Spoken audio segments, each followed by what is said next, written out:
Halo semuanya, selamat datang kembali di video analisa harian XAUUSD bersama Mandana, dan ini adalah analisa harian XAUUSD pada hari ini tanggal 3 Juli 2025, hari Kamis, yang dimana kita akan prediksikan berapa kemungkinan data NFP yang keluar nanti malam. Seperti biasa, jika kalian semua suka dengan videonya, jangan lupa like dulu videonya, subscribe, belum subscribe, hidupkan lonceng dan di share ke yang lain.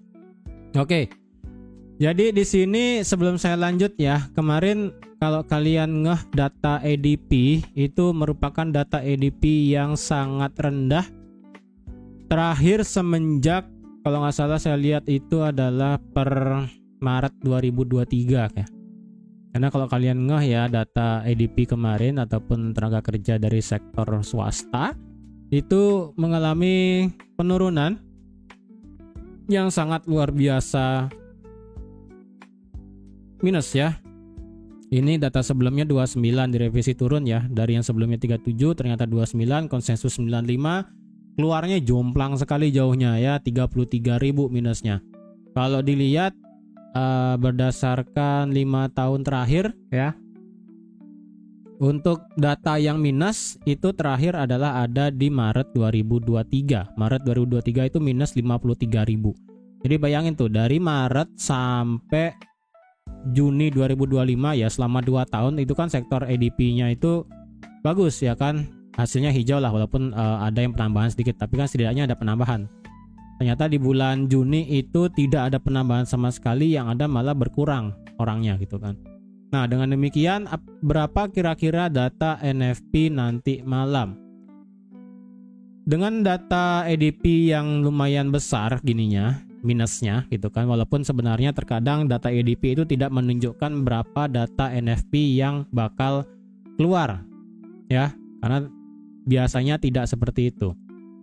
Terkadang ada korelasinya, kadang enggak gitu kan, karena sektor dari mana NFP-nya, saya salah buka ini ya, non farm payroll di sini itu banyak ya, ada dari bagian industri, kemudian kesehatan, ada bagian banyak lah pokoknya ya, breakdownnya banyak.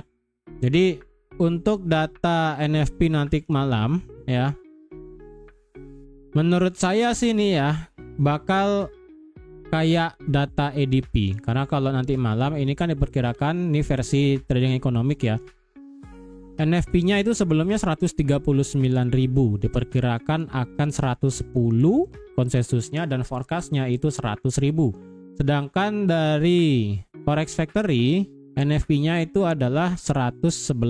Berarti rata-rata dari data sebelumnya dan data forecast ataupun konsensus itu berada di bawah data sebelumnya.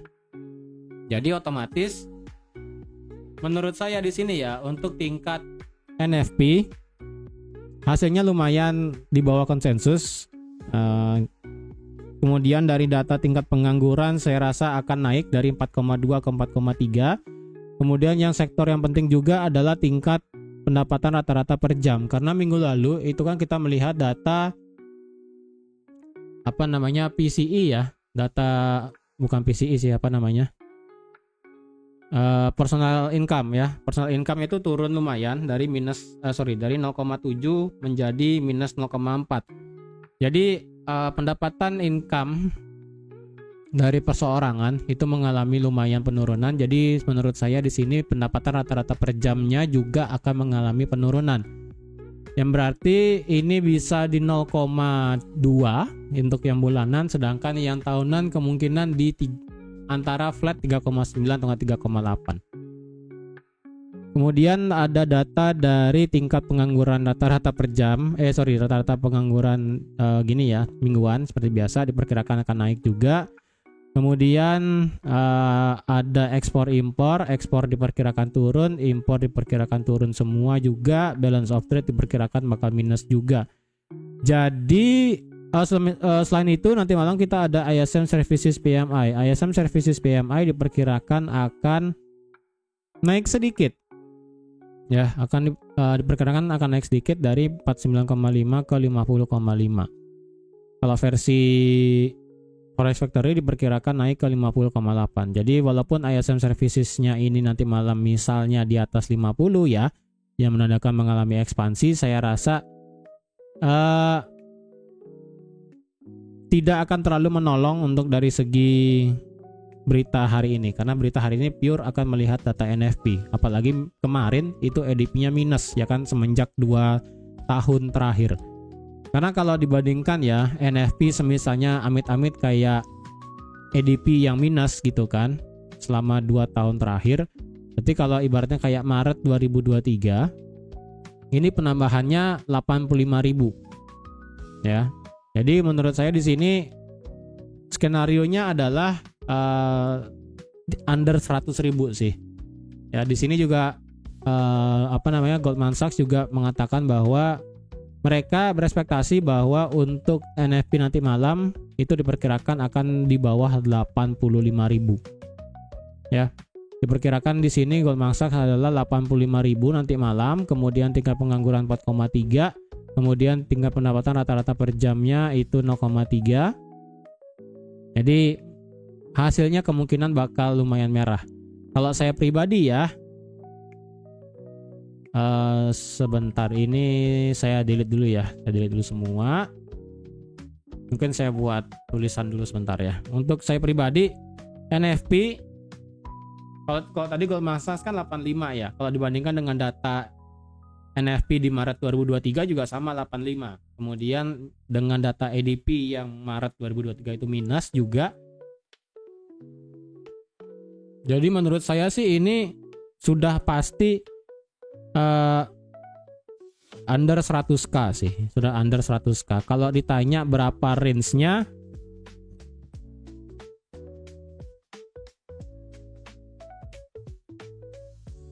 kalau sesuai dengan Goldman Sachs 85 ya, berarti di sini menurut saya sih kalau 80.000 kayaknya rada jauh sekali ya. Coba kita lihat history dulu ya.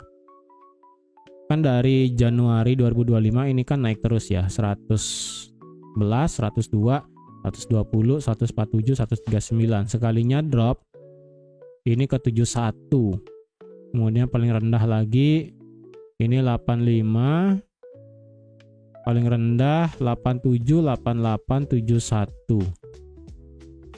Berarti range-nya sih menurut saya ya dari 70 sampai 90k. Ini menurut saya sih udah pasti di bawah 100.000 sih. Ya. Kalau di atas 100.000 berarti ya udah, berarti memang hasilnya bagus, tidak sesuai dengan data yang kemarin. Kemudian tingkat pengangguran. Untuk pengangguran menurut saya sih sesuai dengan Goldman Sachs juga di 4,3%. Kemudian average hourly earning yang month of month menurut saya adalah di angka 0, tadi berapa tadi ya? Yang month of month-nya itu ke 0,2 sih ya. Ke 0,2%. Kemudian yang average hourly earning yang year on year itu ke 3,8%. Overall menurut saya nanti malam ini adalah semuanya jelek, merah semua, atau enggak ada hitamnya ya, merah dan hitam. Saya nggak expect kalau nanti malam itu adalah datanya bakal hijau, itu aja sih ya. Menurut saya sih ini adalah data kemungkinan yang bakal keluar ya. Ini menurut saya pribadi untuk NFP adalah 70 sampai 90, kemudian tingkat pengangguran 4,3, average hourly earning-nya itu 0,2 yang month of month, kemudian yang year on year-nya di 3,8. Saya juga bisa salah, jadi kalau misalnya ini tidak sesuai ya udah, tapi saya pribadi sih ya setuju dengan Goldman Sachs juga, yang dimana saya tidak akan expect data tenaga kerja itu bakal bagus, itu aja ya, karena masalah suku bunga itu masih tinggi, kemudian ya banyak faktornya lah ya. Dan kemarin saya juga literally nggak expect ADP-nya itu sampai minus ya, itu lumayan sih bikin kaget market sebenarnya. Makanya kalau pada saat news ini kan lumayan ya, dibanting naik, banting turun, dikasih koreksi dulu, kemudian baru malamnya naik, tinggi naik ya. Sekarang ini sudah turun. Oke, sekarang coba kita lihat secara teknikal sekarang ya. Sebelum itu kayaknya apakah gap sudah ditutup atau belum ya? Coba kita lihat gapnya ini sudah ditutup atau belum sebenarnya ya. Ini kan dari 67, kemudian ini rendahnya 63, kalau dilihat secara sekilas ini seharusnya belum nutup lagi sedikit sekali ya. Belum nutup lagi sedikit sekali nih. Tadi pagi itu hanya sampai 66,02. Berarti gapnya saya rasa belum ditutup sih, gapnya belum ditutup. Di Discord kemarin pada saat newsnya keluar sudah saya kasih tahu juga kalau most likely itu bakal nutup gap. Nah, bener aja ya sih. Jadi kalau kalian yang di Discord kemarin ada yang ambil buy setelah newsnya, itu kalian lumayan dapat profit ya kan. Sekalipun kalian FOMO ya, misalnya langsung nge-buy di 3350 gitu kan, in the end sih dia naik memang. Tapi kalau kalian bisa nahan floating lumayan sampai 3334 ya sih, ya hebat. Itu aja sih. Ya, jadi gitu ya, kalau pada saat berita news keluar itu market tidak selalu langsung jebret tembak naik ke atas. Terkadang market itu perlu retrace dulu sedikit baru melanjutkan kenaikannya untuk diproses gitu. Sebelum ke technical, untuk update dari geopolitik tidak ada ya. Kalau dari segi trade deals ataupun tarif dan sebagainya, ada update dari Vietnam atau mana ya? Ya Vietnam ya, Vietnam dengan Amerika. Di sini Vietnam dikenakan tarif sebesar 20% untuk barang yang mereka kirim, ya benar, yang mereka kirim ke Amerika. Sedangkan mereka tidak akan men-charge 0% untuk semua barang yang Amerika kirim ke Vietnam. Ini Vietnam ini benar-benar menjadi sektor ketergantungan terhadap Amerika ya. Karena kita tahu ya kan, Vietnam itu banyak banget pabriknya di sana. Pabrik Apple, kalau nggak Apple lagi tuh ya, banyak di sana pabriknya, pabrik Amerikanya. Jadi kemungkinan sih di sini perekonomian di Vietnam itu benar-benar menjadi Vietnam itu sektor ekonominya benar-benar dikendalikan sama Amerika sih. Jadi bayangin aja nih, Vietnam dikenakan tarif 20%. Ya. Vietnam dikenakan tarif 20%. Kemudian dan juga dikenakan 40%. Total sih 60 ya. Ini gila sih ya. 20% untuk semua barang yang dikirim ke Amerika. Kemudian ada tambahan 40% tarif untuk transshipping. Apa namanya, kayak apa sih, pengirimannya ya, pengirimannya. Tapi Vietnam tidak mengenakan charge ke Amerika 0%. Ini benar-benar gimana ya saya bilangnya. Vietnam itu benar-benar menjadi negara yang sangat ketergantungan terhadap Amerika sih. Jadi mereka tidak mau kehilangan pangsa pasarnya, jadi akhirnya ya mereka nol. Dan untuk update selanjutnya adalah katanya sih untuk di minggu ini ya, mana tadi ada beritanya ya. Untuk di minggu ini kalau nggak salah atau minggu depan,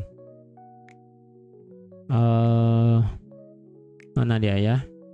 Tadi pagi saya ada baca soalnya pada saat tadi pagi lah intinya gitu kan.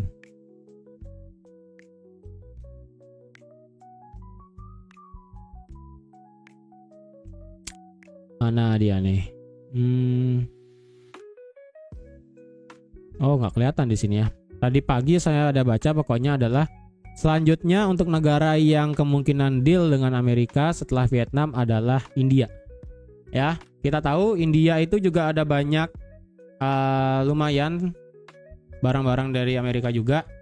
Jadi setelah Vietnam adalah targetnya itu India. Well, let's see aja nanti ya. Sementara ini sih update-nya masih Vietnam belum ada retaliation, walaupun di sini pemerintah Vietnamnya ada bilang kalau bisa itu meminta Amerika untuk melepas untuk remove restriction untuk high tech product to Vietnam. Kalau bisa gitu kan ya. Sementara sih ini Vietnam tidak ada perlawanan, jadi so far masih good. Jadi walaupun ada trade deals dengan Vietnam, tapi kan in the end tarif itu ada gitu kan, tarif itu ada ya. Itu hanya sekilas saja ya. Oke, sekarang secara teknikal kita lihat dari segi weekly. back to weekly ya. Weekly ini sudah ngemakan otomatis 99% dari 90% lah ya. 99% dari body candle minggu lalu. Dan kemarin di hari Senin saya udah katakan bahwa kemungkinan ini bisa aja retest untuk trend line-nya. Apakah ini sudah retest? Ini sudah retest. Ya. Jadi kalau seandainya nih ya, ini kita berandai-andai ya kan. Secara trend line ini dia sudah di bawah trend line. Ini trend line yang minor ya. Karena kalau dilihat ini kan trend line-nya itu masih dalam kondisi kalau pakai line chart ya, kalau pakai line chart seperti ini, kalau pakai candlestick dia seperti ini. Ini minor, soalnya kan untuk majornya kan kita harus ngelihat ke bawah. Ini kan minor dari meledaknya itu Desember 2024 dari 2600 sampai 3,5 gitu kan. Ini sekarang kondisi sudah retest. Oke, kondisi sudah retest. Jadi, kalau seandainya nih ya, ingat sekarang NFP, besok itu marketnya libur untuk masalah di Amerika dan besok adalah hari kemerdekaannya Amerika. Dan katanya Big Beautiful Bill-nya itu bakal di-announce besok. Ini kita technical aja ya. Misalnya kalau ini memang break secara trend line weekly ya kan. Breakout trend line weekly dan sekarang dites dan tiba-tiba nih ya, tiba-tiba NFP tadi yang saya bilang hasilnya kemungkinannya adalah di bawah 100.000. Nanti malam tiba-tiba NFP-nya jebret di atas 150.000. Sudah di atas konsensus, di atas data sebelumnya. Tingkat pengangguran flat di 4,2. Tingkat pengangguran mingguan itu ternyata drop ke 230. ISM Services keluarnya 51 atau enggak 52. Itu saya yakin ya 99,9% ini bisa lanjut turun dan minggu ini bisa tutup beneran di bawah 3.300 lagi. Yang dimana kemungkinan ini secara technical weekly adalah dia retest trend line beneran bisa lanjut turun. Ya, kemungkinannya. Karena ini kan sudah retest trend line nih ya. Ini sudah retest trend line, jadi harap hati-hati. Jangan sampai gegabah semisalnya kalau memang marketnya ini adalah fake out, ya berarti kita bisa kemungkinan masih dalam kondisi naik sampai 3.400. Ya. Sekarang kita ke daily. Daily indicator seperti apa? Tidak mencerminkan apapun. Oke, tidak mencerminkan apapun. Dari segi RSI masih flat, kemudian stokastiknya masih under 40, masih under 50 juga. Jadi belum ada kelanjutan apapun. Dari segi daily kalau dilihat kemarin sudah saya katakan potensialnya itu adalah marketnya ngebuat kemarin kan dia sudah nge-sweep high yang di sini ya, nge-sweep high yang ada di hari Kamis tanggal 26 ya. Ini di sweep ya kan. Kalau kalian geser semuanya, ini memang akhirnya kita melihat ada candle close. Problemnya adalah kalau dilihat di sini high-nya yang di sini itu masih belum ditutup. Nah, kalian bisa lihat ya, pas banget. Ya. Marketnya pas banget. Ini high tertinggi di hari Selasa itu kan di harga 3358. Kemudian penutupan kemarin di 3357. Benar-benar beda tipis sekali ya. Benar-benar beda tipis sekali untuk penutupannya. Jadi apakah di sini marketnya masih dalam kondisi bearish secara daily? Iya. Ya. Karena ini masih belum memastikan apakah benar-benar terjadi change of character ke atas atau belum. Ya, karena overall sekali lagi daily untuk swing sekarang adalah ini high dan ini low-nya. Jadi kalau dicari pakai Fibo dari sini sampai sini, maka ketemulah ini marketnya masih berhenti di 50%. Ya. Dan ini kemungkinannya adalah bisa naik sampai 61,8 di 3372. Oke, ini adalah 61,8 di daily. Nanti kita akan lihat ini kenapa marketnya ada di sini ya. 3373. Oke. Saya pakai angka genap aja. Oke, di sini. Jadi masih ada kemungkinan ini marketnya bisa turun. Secara daily kita ada secara daily kita ada fair value gap yang lumayan bagus ya di sini. Nah, yang dimana fair value gap di sini ada area supportnya di harga 3323. Berarti karena kemarin itu saya memprediksikan marketnya turun untuk menjemput demand di sini ya, di time frame kecilnya itu ya kan. Dan sekarang di sini kita melihat adanya EVG di sini. Ada kemungkinan dia mengejemput di sini, tetapi jika semisalnya ya, karena ini masalah news ya, kita nggak tahu nanti tiba-tiba marketnya ngejebol EVG, yaitu beda cerita. Tapi tidak bisa dipakai EVG-nya. Ya, di sini cuma saya infokan aja, di sini ada fair value gap juga yang lumayan bagus dengan adanya support yang ada di 3320. Tapi hati-hati juga, sekali lagi, tidak menutup kemungkinan kalau ini juga bisa gagal EVG-nya. Oke. Dari segi daily seperti itu, tidak ada perubahan sama sekali. Kalau dilihat ini seperti 3 candle naik seperti 3 white soldier, saya rasa enggak. Kenapa? Karena kalau dilihat ini candle ketiganya itu tidak lebih besar dari candle kedua. Ya, ini ibaratnya candlenya besar ya, candle 1, candle 2 naik tinggi, candle 3 mulai ngerem. Ya, candle 3 ini mulai ngerem nih. Ini yang sedikit agak berbahaya nih. Candle 3 mulai ngerem, candle keempat ini kita nggak tahu nih apakah retrace turun atau beneran bisa lompat. Oke. Dari segi daily kalau dilihat batasannya bagaimana? Dari segi daily jujur ini rada berat kalau dilihat batasannya. Kalian pakai batasan ini serba salah gitu kan?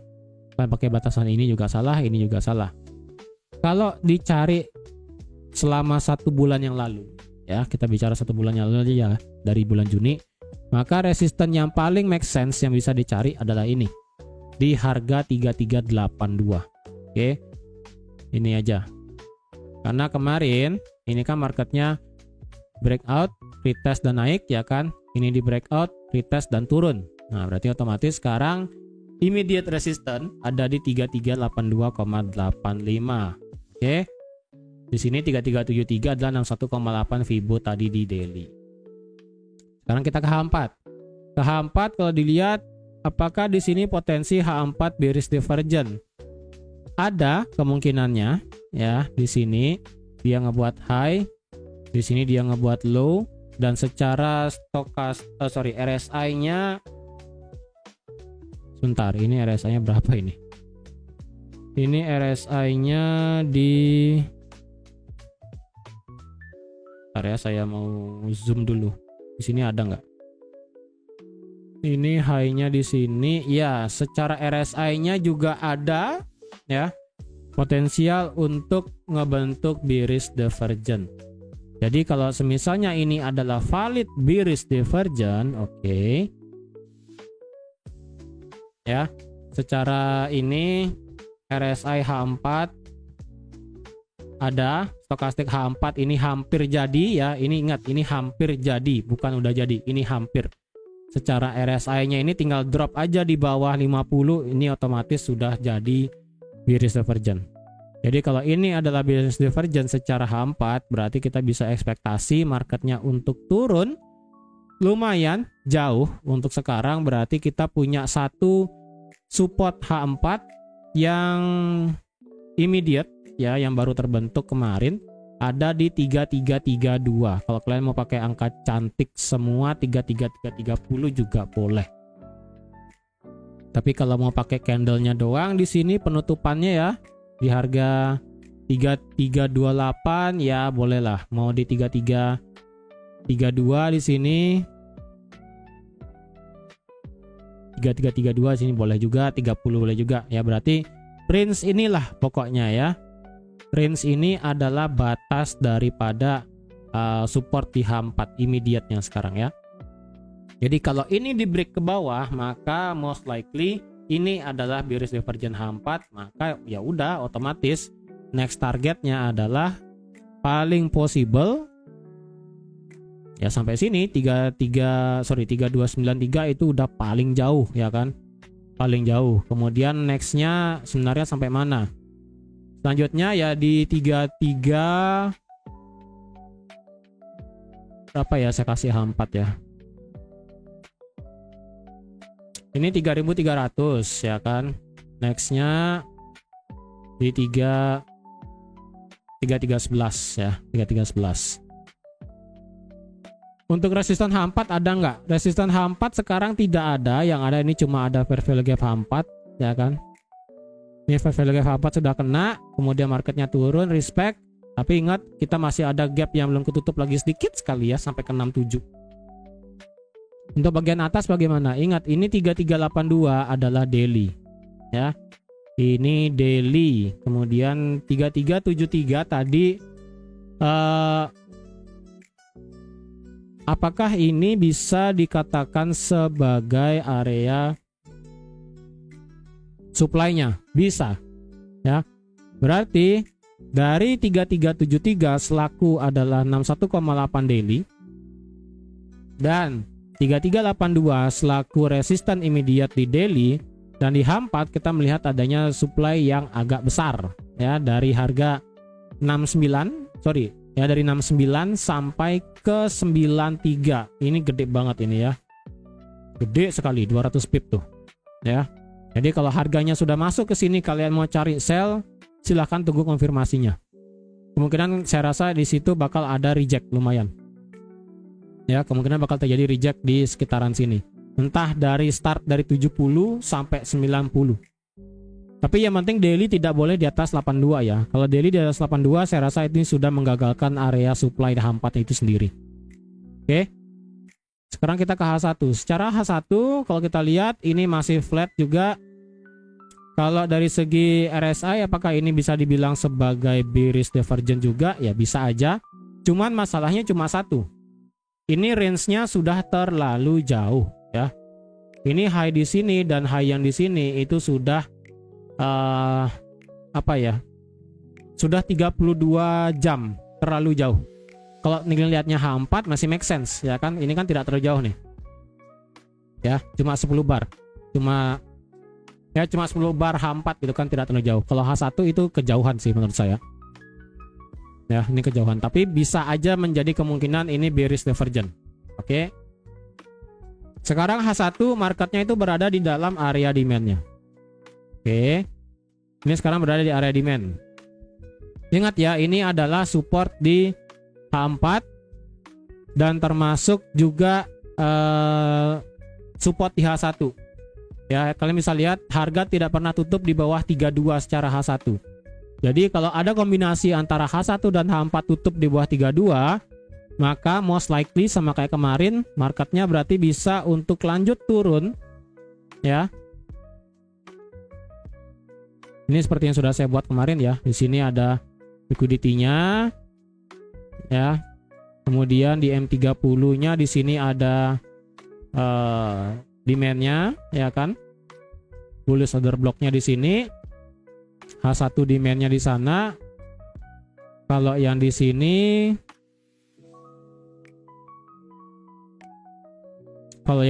dia trendline liquidity. Nah. Ya. Jadi kemungkinan besarnya kalau ini lewat ke bawah, ya udah ini bisa bablas ke bawah lumayan cepat. Ya.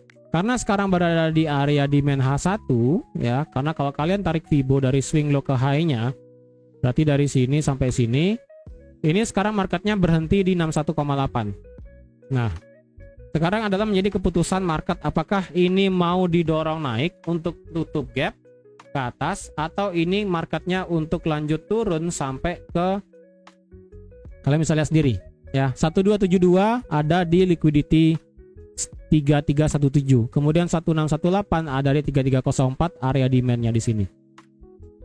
Jadi ini adalah titik penentuannya sekarang. Kalau marketnya lebih memilih untuk lanjut naik, ngejar gap ke atas yang lagi sedikit sisa belum ketutup, berarti kita bisa melihat kenaikan.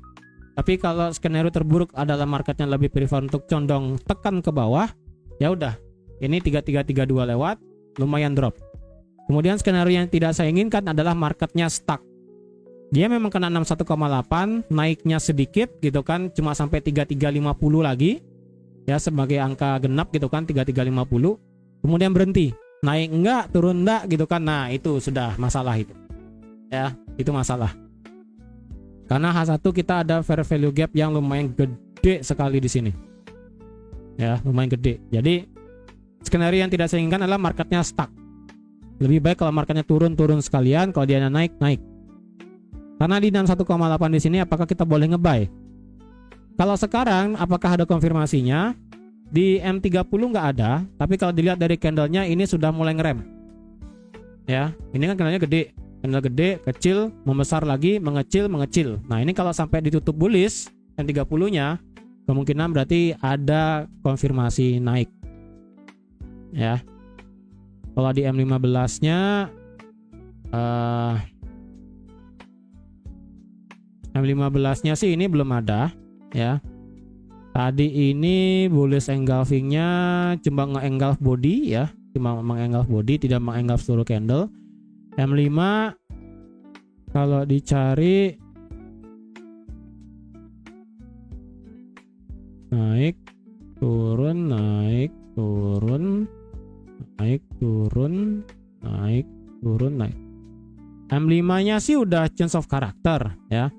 Cuman asalkan ini breaknya asalkan market nggak tutup di bawah 31 ya secara M5 nih. M5-nya ini kalau ini break di bawah ini otomatis change of character bearish. Karena kalau dia break di atas ini berarti adalah boss ya.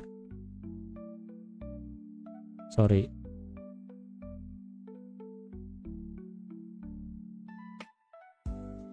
Ini adalah boss. Kalau ini adalah change of character ya. Sekarang sih ini sudah cok bullish ya. Cok bullishnya soalnya di sini. Oops, sorry.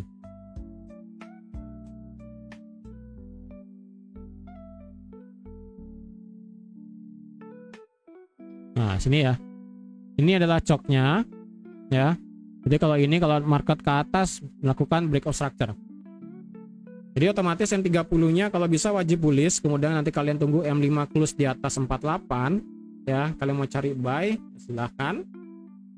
Asalkan skenario yang tidak saya inginkan tadi ya. Sekarang sudah kena 61,8. Kemudian marketnya naik kena 50 atau nggak kena 55, angka cantik dan stuck sampai nanti malam. Nah, itu berabe itu urusannya. Ya, semoga enggak sih. Oke.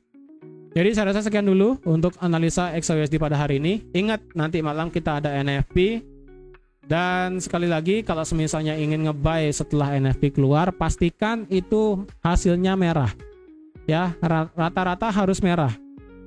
Karena kalau sampai NFP-nya keluar di atas 130.000 atau enggak di atas 120.000 dan tingkat penganggurannya malah tetap di 4,3, kalian bakal capek sendiri dalam trading. Itu aja ya. Jadi sekian dulu untuk hari ini. Terima kasih sudah menonton video sampai habis. Terima kasih juga sudah like, share, dan subscribe seperti biasa. Dan sampai jumpa lagi di analisa harian XAUSD selanjutnya. Bye bye.